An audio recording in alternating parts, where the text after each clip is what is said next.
Hi ඔන්න අපි මේ යන්නේ වැල්ල දේවාලේ. මේ සැරේ වැල්ල දේවාලේ සෙනඟ ගොඩාක් ඉඳියා. අපේ අම්මයි තාත්තයි නංගි මායි අයියයි තමයි ගියේ.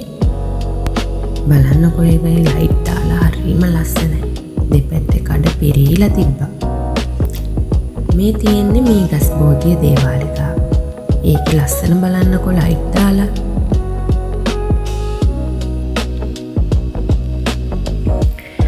ඉතින් ඔන්න ඇවිදගෙන හැම කඩයක්මත් පව් කරගෙන ගිය.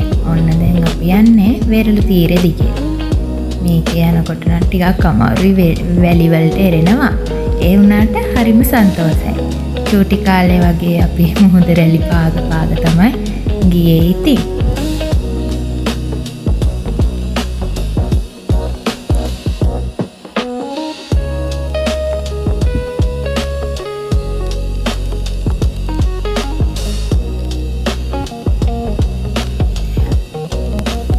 ඔය ඈතින් අර ලයිට් දාලා පේන්නේ ඒ වැල්ල දේවාලේ තමයි.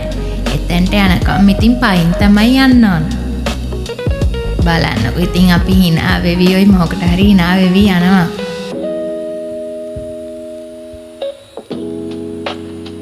එදා නම් මාර විදියට හුළඟක් තිබ්බේ. අපිට මල් පූජා කරගන්නත් හරිය අමාරු නා. කොහොම හරි සෙනගත් වැඩි නිසා අස්සෙන් ගිහිල්ලා මල් ටික පූජා කරා. බලන්නකො හුළඟ වැඩි නිසා ගිනි ගන්නවත් එක්ක.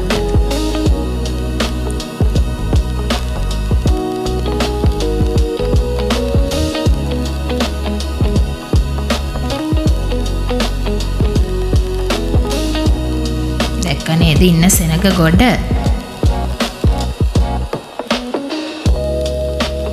හරිම අමාරුවෙන් තමයි අපි පල්ලෙහාට බැස්සේ.